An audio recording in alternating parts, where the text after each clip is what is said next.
Je sais que ce n'est pas de ma faute, mais au fond de moi, je regrette de n'avoir rien pu faire pour arrêter ça.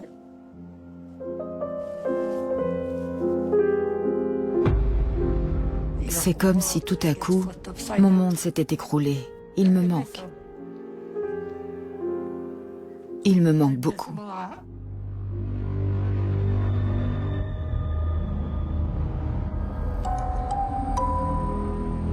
Personne ne mérite d'être assassiné.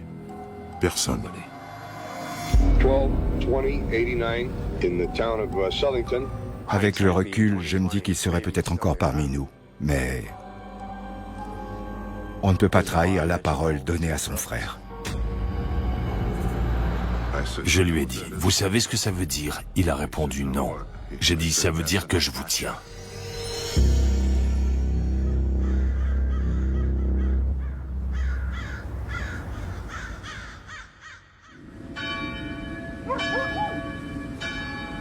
Okay, open your eyes. Ooh, it's my favorite flavor too. J'étais le pasteur de l'église de Bethel. Oh boy, I better get over to the church for my appointment. But Dad, it's my birthday. Can't you at least walk me to the bus stop? Cette année-là, le mois de décembre était particulièrement froid. Le matin du 20 décembre, la température était de 0 degré. Mais quand votre petite fille vous sourit le jour de son anniversaire et vous demande de l'accompagner, vous le faites. Only 6 more days until Christmas? 5, if you don't count today. I really hope I get a bike. That's an awful lot to ask for, don't you think? Quand on est sorti, on a coupé par l'allée et on est passé à côté de l'église. Dad? Elle s'est arrêtée comme si elle était figée sur place. Il y avait comme un corps ou quelque chose comme ça étendu sur la neige. Honey, wait here. Sir?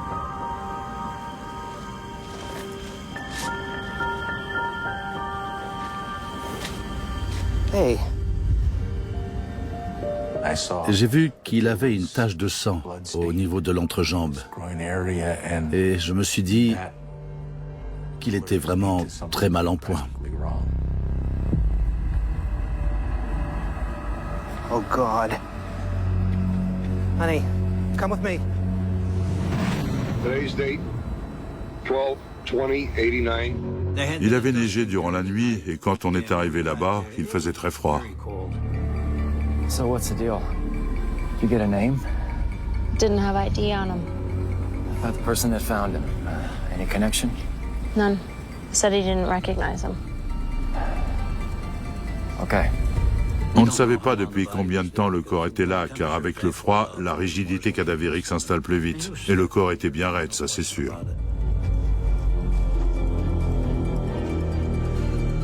This isn't where the murder happened. Why'd they bring him here? Anybody's guess. Il n'y avait pas le moindre signe de lutte. Il était évident que la victime avait été tuée ailleurs et son corps balancé ici. Il avait du sang près de l'arcade sourcilière gauche. Et j'ai remarqué qu'il y avait un gant sur le corps, un gant taché de sang. And the glove is bloodstained. Hey, you see this? Take a lot of pressure to make those ligature marks like that. You think he was strangled? Hey, wait a second. I think I know this guy. Yeah? Une collègue nous a dit que le défunt était videur et barman à temps partiel au Bunkers, un restaurant très chic, et que son nom était Robert Schmidt. Les enquêteurs identifient l'employeur de Robert pour avoir davantage d'informations.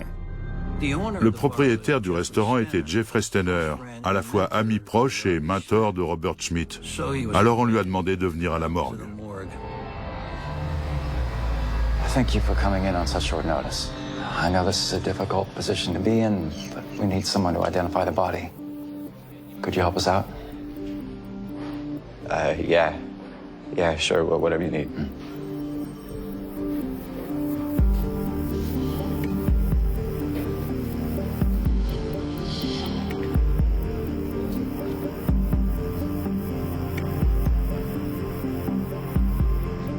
Le légiste a découvert en partie le corps pour montrer le visage.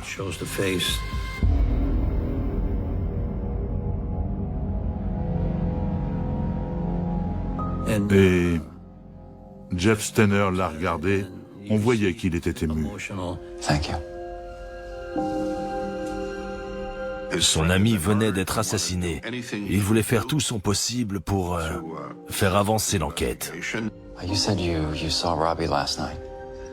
Yeah, we got bankers. Jeff Stenner m'a dit que Robert était parti à 22 heures. Ils étaient censés se revoir plus tard dans la soirée. Jeff a dit que Robert ne s'est plus montré ensuite. Can you think of anyone who might want him dead? Anything he was involved in? No, he was a good kid. Everybody loved him. You told his family yet? No, that's our next stop. He's really close with his sister. I've known her a long time. Oh, God, she's gonna be. Would you mind taking us over there to tell her the news? It always helps when it's someone you know.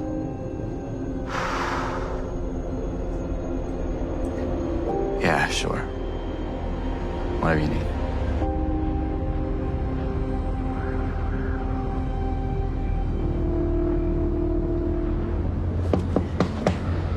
It's open.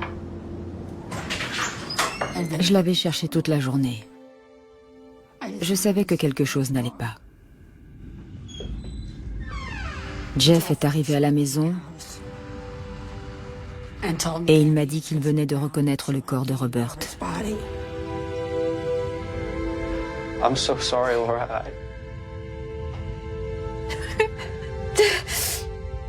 2 inspecteurs de Southington l'accompagnaient pour me dire que c'était vrai. Et j'ai donné un coup de poing dans un placard de la cuisine.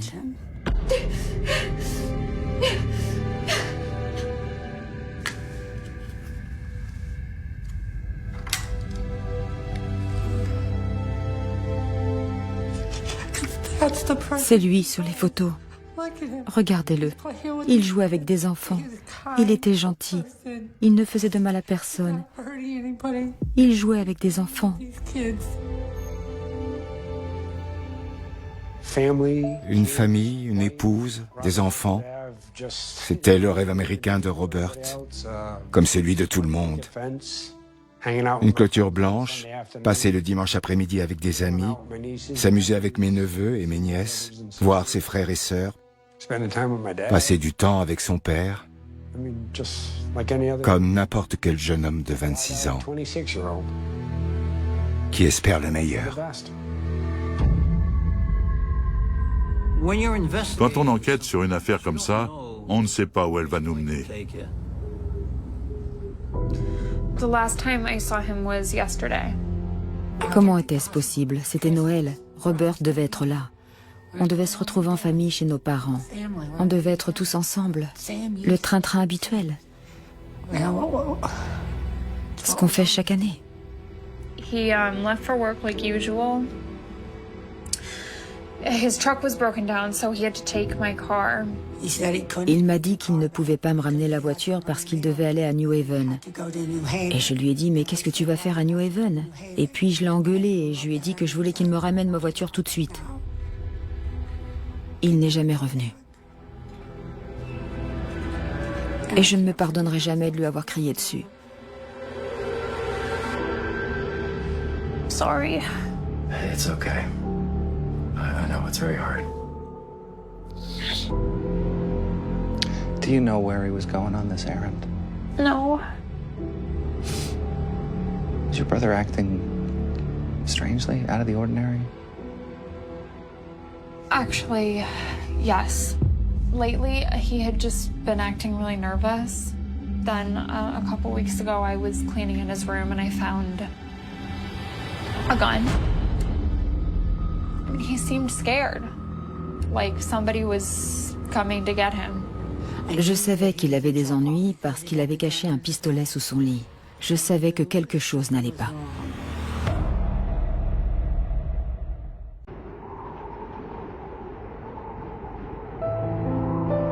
On se préparait à fêter Noël en famille et l'instant d'après, on s'est retrouvés à préparer les funérailles de Robert. C'était un Noël très triste, très terne. C'était lugubre.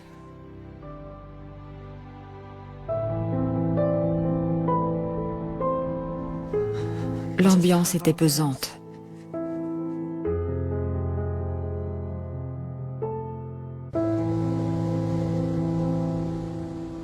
Le sapin était décoré, les lumières étaient allumées, mais ce n'était pas la joie.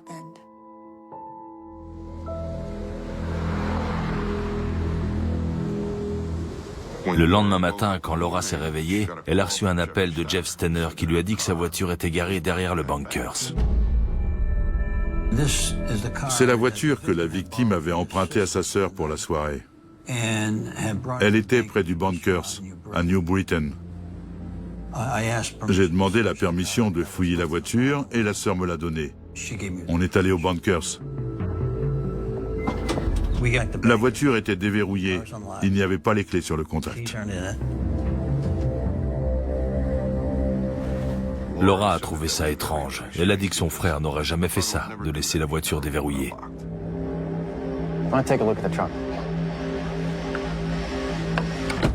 On a ouvert le coffre et il y avait de la corde à linge dedans. À peu près du même diamètre ou de la même circonférence que les marques de ligature sur le cou de la victime. C'était suspect. Et en regardant sous un siège avant, j'ai vu une étiquette. J'ai reconnu cette étiquette. C'était celle d'une paire de gants de la même marque que celui trouvé sur le corps de la victime. Alors je me suis dit, il a été tué dans la voiture. J'ai demandé à la scientifique d'examiner la voiture. La brigade criminelle de la police d'État du Connecticut relève 13 empreintes digitales dans la voiture. 13 prints. Now, all we need is a suspect. À l'époque, quand cet homicide a eu lieu, on n'avait pas de logiciel de comparaison d'empreintes digitales comme c'est le cas aujourd'hui. Le seul moyen de savoir à qui appartenait une empreinte, c'était de la comparer avec celle d'un suspect et de voir si les deux correspondaient. Got the autopsy report back on the Schmidt case. No surprise here. Cause of death, strangulation. There's something very unusual about those ligature marks, though. How so? All right, well, as you can see, the ligature marks are only showing up on the front of the throat, none on the back. And normally, if you were to tighten a rope around somebody's neck, you would expect marks all the way around. So what does that mean? It means he was killed in the front seat. Strangled from behind. Headrest would have blocked the rope in the back. That sounds plausible to me. So we have Robbie sitting in the passenger seat. Killer sitting behind him. And someone else sitting in the driver's seat. Thanks. Have a Merry Christmas. J'en ai déduit que pour faire ça, il devait y avoir au moins 2 hommes dans la voiture.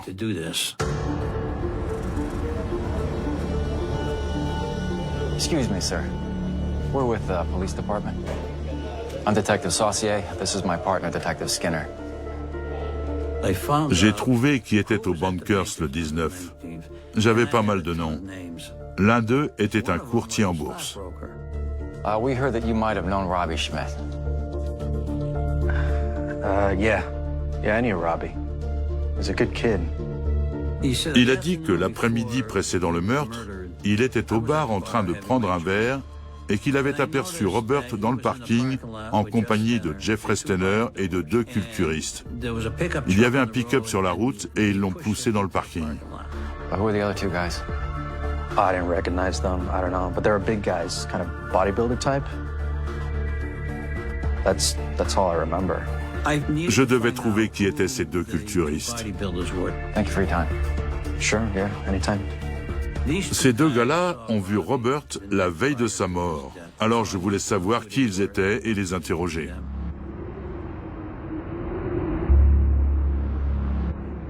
J'ai donc commencé à poser des questions à la salle de sport de New Britain. On m'a dit que c'était sans doute Scott Cancel et John Grejcik. We're looking for Scott Cancel and John Grejcik. Looks like you came to the right place. How can we help you? We're investigating a homicide. A homicide? What does that have to do with us? We're not sure. Je les ai interrogés sur la soirée du 19. We understand you were at Banker's restaurant on Tuesday, helping someone move a truck, right? Yeah, that's right. Yeah, you remember that? Yeah, the guy that said that his engine stopped working and he needed help moving it. Yeah, the snow, it was coming down hard, so we tried to help him move the truck off the road. Is this the man that you helped? Yeah, that's him, all right. My partner is going to take your contact info if you don't mind. Ils étaient là le jour du meurtre. Dans l'absolu, ça ne signifie rien. Mais ça place 4 personnes au même endroit à un moment donné. Alors je suis allé vérifier si on avait leurs empreintes digitales dans nos fichiers. Grejcik n'avait pas de casier, donc pas d'empreintes chez nous. Cancel, oui. Cancel avait un gros casier. Trafic de drogue, trafic en tout genre. Et je me suis dit, si on a engagé quelqu'un pour commettre ce meurtre, c'est sans doute ce gars-là qu'on a dû engager. Alors, j'ai comparé les empreintes digitales de Cancel avec les 13 trouvées dans la voiture. Mais ce n'étaient pas les siennes. On a abouti à une impasse à ce moment-là. Les funérailles de Robert Schmidt se déroulent une semaine après le meurtre. J'avais du mal à respirer. C'était vraiment très dur de croire qu'on pourrait encore être heureux après ça. Qu'on arriverait à s'en remettre un jour. C'était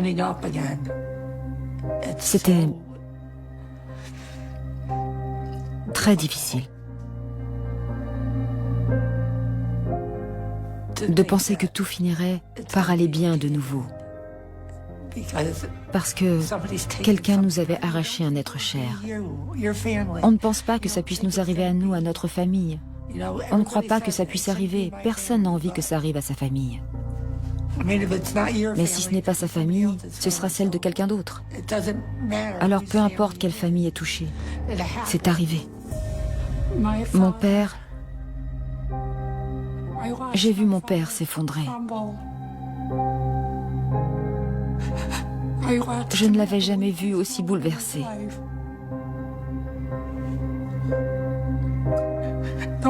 Aucun parent ne devrait survivre à ses enfants. Pas comme ça. Ce n'est pas juste. La maladie, on peut comprendre. Mais le meurtre, non.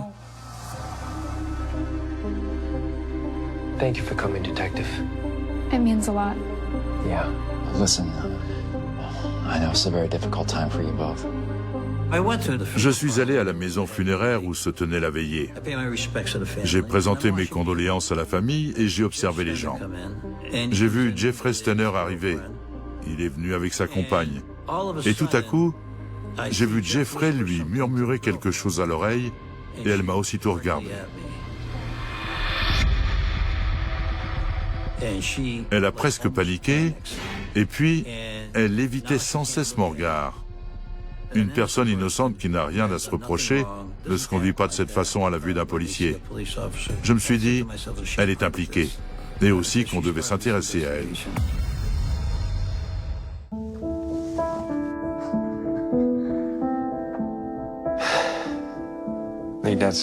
C'est mon frère aîné, Rodney, au milieu. Il porte son uniforme bleu de l'armée. On a dû attendre qu'il arrive pour procéder à l'inhumation.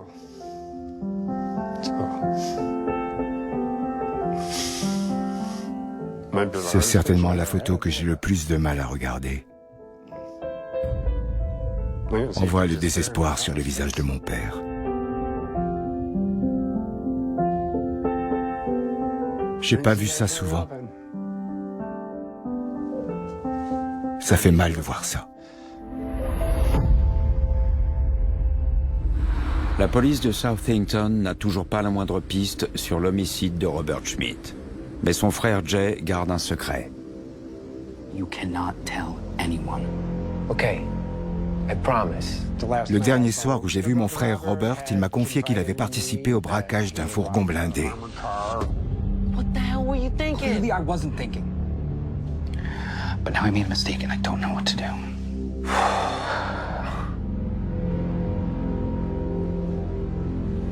We have to tell Dad. No, you made a promise, Jay, all right? We are not telling anyone about this. I need to figure this out, okay? Avec le recul, je me dis que si je l'avais dit à papa, il serait peut-être encore parmi nous. Mais on ne peut pas trahir la parole donnée à son frère.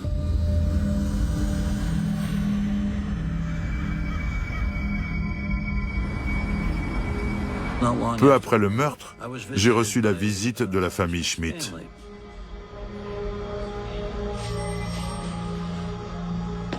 Hey guys, I understand you wanted to talk. Follow me.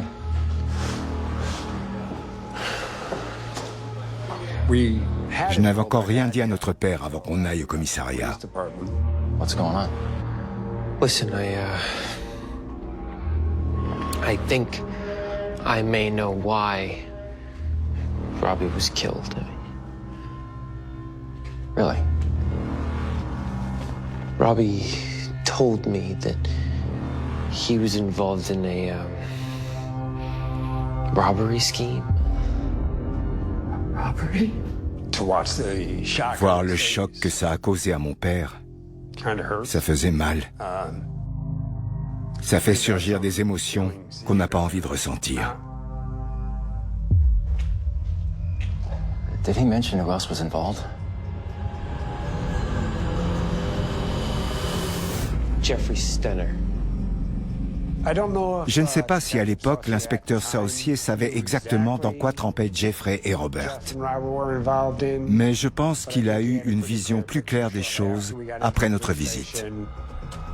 Stenner? Je n'avais aucun doute que c'était ce monsieur qui avait tué mon frère, d'une manière ou d'une autre. Jay, I need you to come with me to sit for a further statement.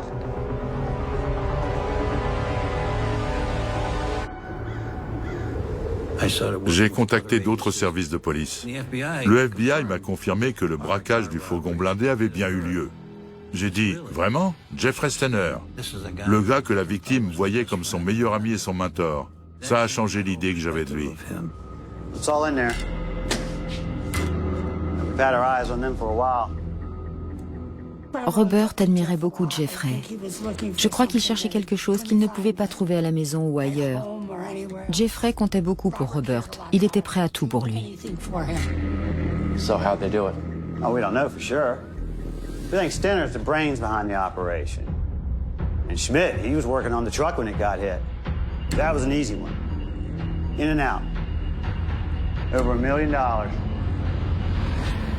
Bank vehicle was held up at gunpoint this evening in West Hartford, Connecticut. 5, 6, 7, 8, 9, and 10. Marking it down. What does that put us at so far? That puts us at... So far? $900,000. Une théorie à l'époque, c'était que Jeffrey avait organisé ça parce que le Bunkers avait des difficultés financières. Robert Schmidt avait travaillé comme convoyeur pendant quelques années. Alors Jeffrey lui en a parlé. Qu'est-ce que tu en dis? On braque le fourgon et on rafle l'argent. Get it down, get it down. I don't know what we're gonna do with all this money. I don't know either, but we got all of it here. About a year ago, right before Christmas, another truck gets hit. Yeah, the guards were bringing the money out of the bank. Out of nowhere, a guy shows up, puts a gun in their face. That was Stenner. Well, the crazy thing about that is, nobody got to look at his face.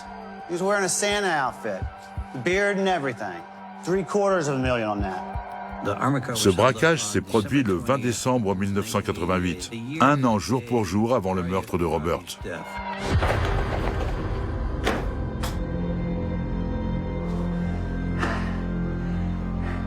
You know what? It's time to celebrate.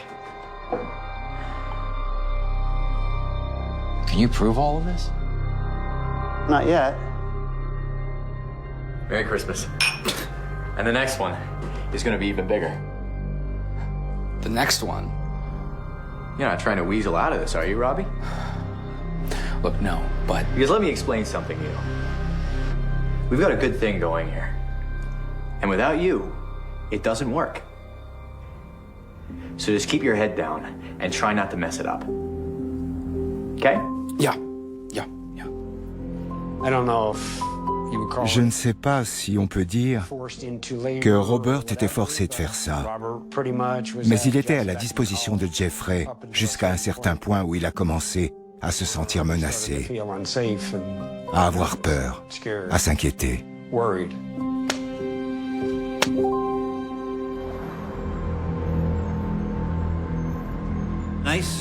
Je soupçonnais Stenner d'avoir un peu la trouille que Robert ne parle des braquages aux fédéraux. Je crois que ces braquages, c'était le mobile. Je savais que Jeffrey était impliqué, mais je n'avais pas de preuves. Alors il fallait presser, si on peut dire, d'autres personnes liées à ces braquages, en espérant que l'une d'elles finisse par parler. La petite amie de Jeffrey était la directrice de Bankers. Au funérailles, son comportement m'avait paru bien suspect. Elle était très nerveuse. Elle faisait tout son possible pour éviter de croiser mon regard. J'ai noté ça dans un coin de ma tête. Pourquoi est-elle aussi nerveuse? Elle sait quelque chose que je ne sais pas. Les enquêteurs décident de convoquer la compagne de Jeffrey Stenner pour l'interroger. La petite amie m'a dit que le soir du meurtre, elle était rentrée à 22h et s'était couchée. Jeff s'est couché vers 1h, 1h moins le quart du matin. Jeff was at Bankers all night. What do you know about the armored car robberies? I need to talk to my lawyer. Peut-être qu'elle disait la vérité, peut-être pas. Et elle a rapidement demandé son avocat. Stenner a refusé de passer au détecteur de mensonges et a fait aussi appel à son avocat. Des preuves indirectes. Voilà tout ce qu'on avait. Des présomptions. Ça ne suffit pas à ficeler un dossier. Il nous fallait des preuves tangibles pour relier Stenner à cette affaire. Et on ne les avait pas à l'époque.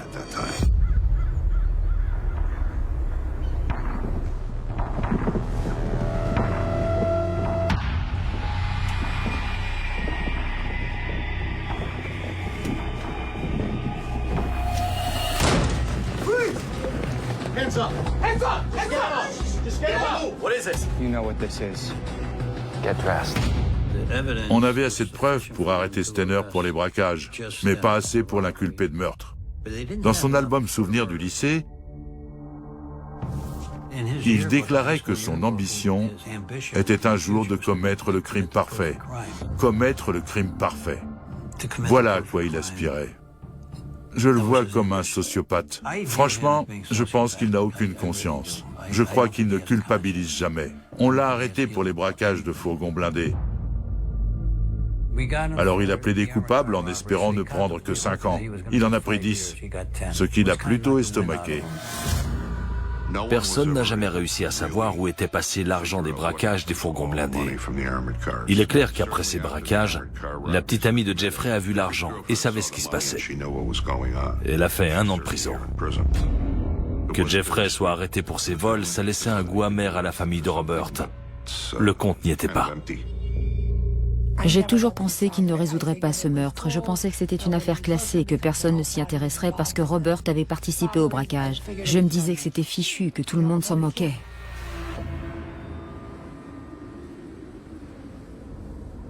Ce n'était pas du tout satisfaisant. Il n'était pas en prison pour le bon motif. Il devait être condamné pour le meurtre de Robert. J'étais très déçu, très frustré. Je sentais qu'à l'époque, cette affaire était sans doute dans une impasse. Mais il y a une bonne chose qui permet d'espérer la justice. Il n'y a pas de prescription pour un meurtre.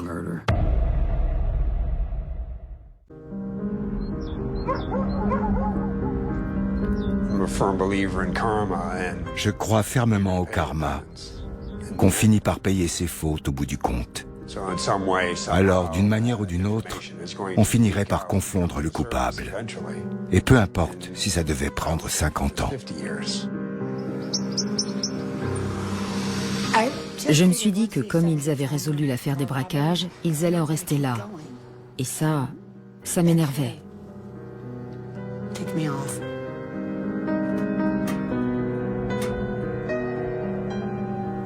Je voulais que justice soit faite pour Robert, comme justice doit être faite pour toute personne assassinée. Cela fait 9 ans que Jeffrey Steiner est en détention pour les braquages. Il doit être libéré bientôt et personne n'a encore été inculpé pour le meurtre de Robert Schmidt.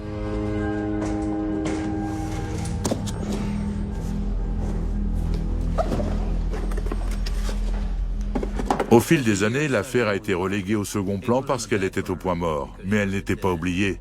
Les affaires ne sont jamais oubliées. What's that? A Robbie Schmidt case. It's been bugging me. Il manquait au minimum $800 000 du butin des braquages. À l'époque, on ne s'est pas vraiment demandé où était passé l'argent. On s'intéressait davantage à résoudre le meurtre.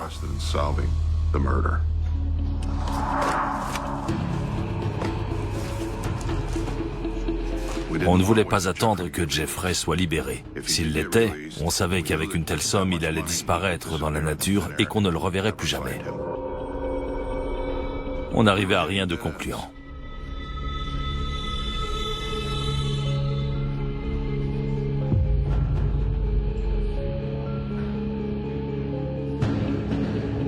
What if he wasn't in the car? What? We found the car behind Banker's restaurant. Why would Stenner leave it there? He's too smart for that. That's a good point. Stenner wasn't in the car. Hired someone to do it for him. Let's run these prints again. Yeah. Maybe we'll get lucky. Yeah. Marcia? You take these down to the lab, tell them to run them right away. On n'avait pas la moindre idée du coupable. À l'époque. Et puis le téléphone a sonné. Skinner. C'était le gars de la scientifique qui avait examiné les empreintes. Il a dit « J'ai une correspondance avec une empreinte sur le rétroviseur de la voiture. » John Greshik.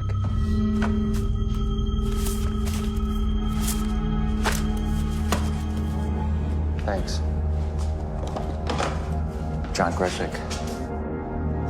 From the gym in New Britain. Greshik était avec Schmidt le soir du meurtre. Il poussait le pick-up. C'était le lien. Greshik avait été interrogé à l'époque avec un autre individu, un certain Scott Counsell. Why didn't this turn up the first time we ran his prints? We didn't have his prints on file. Now we do. John Greshik n'ayant jamais été arrêté, on n'avait pas ses empreintes dans nos fichiers. Après le meurtre, Greshik a demandé un permis de port d'armes et donc ses empreintes digitales ont été relevées.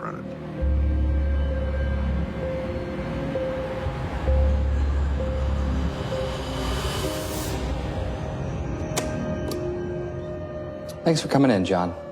Of course. I'm a little unclear as to why I'm here, though. Right. Il avait une bonne situation à l'époque. Il avait des enfants, il venait de divorcer, il vivait chez ses parents. On n'arrivait pas à comprendre ce que ces empreintes pouvaient bien faire dans cette voiture. Well, we wanted to chat with you about an old case we're breaking back into. Sure. What about? Robbie Schmidt. You remember him? We spoke with you a while back with your friend, Scott Cancel. You did? Well, you don't remember. Sure don't. Si on n'a rien à voir avec un homicide et qu'on est interrogé, je pense qu'on ne risque pas d'oublier qu'on a été interrogé sur ce sujet. Well, I think I got something that'll jog your memory.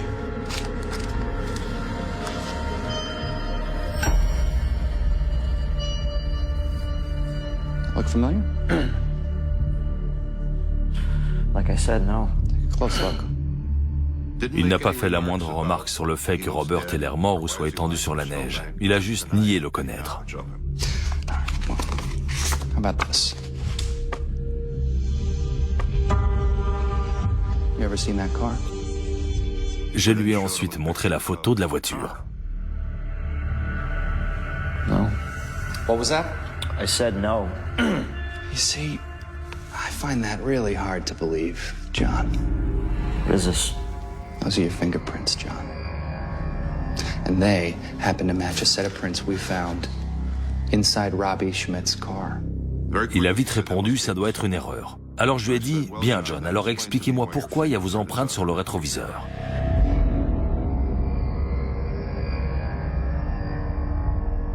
Puis j'ai fait ça avec mon doigt et je lui ai dit, vous savez ce que ça veut dire? Il a répondu non. J'ai dit, ça veut dire que je vous tiens. There's only one way I can help you, John. You gotta talk.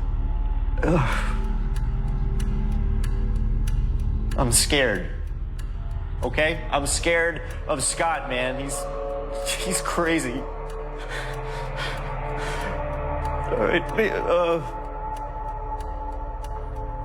Basically, Il nous a raconté qu'un jour, Scott Counsell leur a dit à lui et Gilberto Delgado, Jeffrey Stenner a un problème avec un gars qui travaille pour lui et qui a besoin d'une bonne leçon. This is Gilberto John. Now, I called him over here because I got a job for the two of you to do, okay? If you do it well, there's going to be some money at the end of it. Il leur a dit qu'il fallait tuer Robert pour le faire taire, afin que Jeffrey ne finisse pas en prison pour les braquages. Cheers. Grejcik nous a ensuite raconté que ce soir-là, ils sont allés au Bunkers où ils ont retrouvé Stenner qui leur a désigné Robert Schmidt. Puis Stenner a dit à Schmidt qu'ils devaient tous aller à New Haven faire quelque chose pour lui. I appreciate you all doing this for me. Robbie's gonna take you all to New Haven. I'll cover gas, expenses, whatever you need. Sounds good. I'll hang back with you, yeah? Yeah, sure. Hey, you mind if I drive?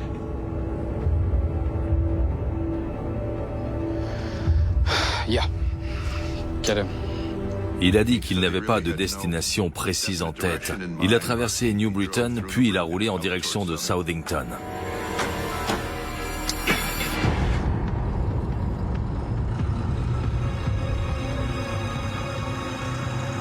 Alors qu'ils approchaient du réservoir, Delgado a passé la corde autour du cou de Robert et l'a étranglé.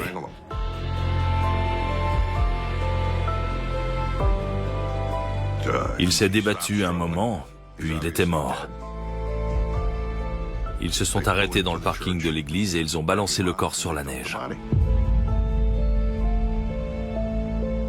Ils ont chacun touché $1000 pour ce contrat. Ce n'est vraiment pas cher payé. $1000 pour une vie. We got pulled in just to make some cash. That's it. Okay, John. Je lui ai demandé, la nuit du meurtre, quand vous êtes allé aux Bunkers, vous qui avez eu une bonne éducation, qui avez été bien élevé, qui avez bien réussi à l'école, vous alliez devenir un meurtrier. Mais où aviez-vous la tête? Il m'a répondu, je ne sais pas, je crois que je n'ai pas réfléchi.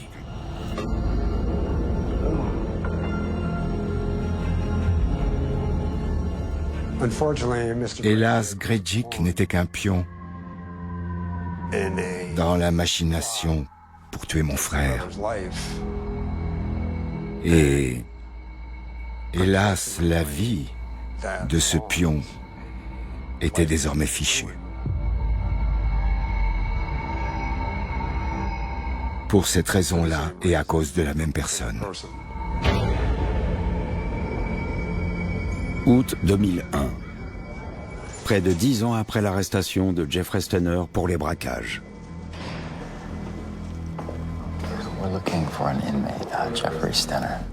On a demandé un mandat pour Stenner. À l'époque, il arrivait au terme de sa peine dans la prison fédérale de Phoenix, en Arizona.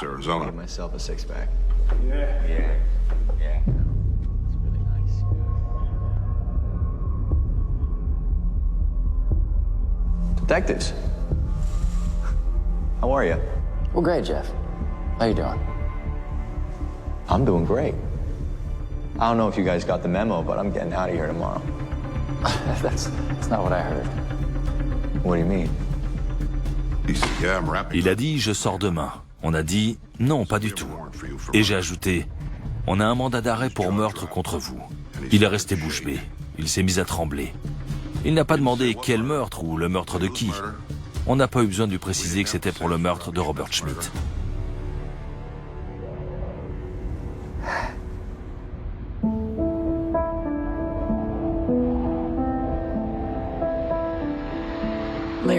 Larry Skinner et l'inspecteur Saucier sont venus me voir et m'ont dit « On est venu vous annoncer qu'on a arrêté Jeffrey Stenner pour le meurtre de votre frère. »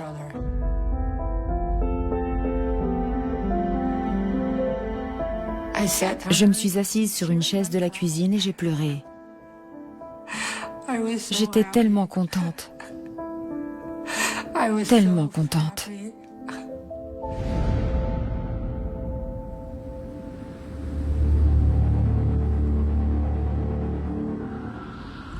Jeffrey ne pensait pas qu'il allait être arrêté pour meurtre. Il croyait qu'il avait commis le crime parfait.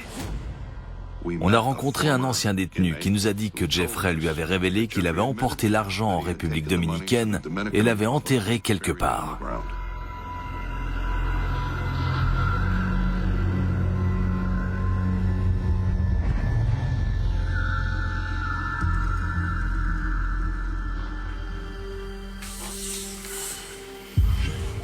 Personne ne mérite d'être assassiné. Personne. Certains peuvent nous mettre en colère, certains peuvent être mauvais, certains peuvent être méchants, mais on ne doit pas tuer les gens. Je crois que dans la vie, on fait tous des erreurs parfois. Son erreur a été d'être l'ami de Jeffrey. Il y avait tellement de « et si ceci, et si cela », vous savez.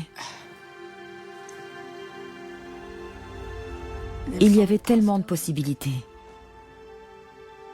Vous voyez ?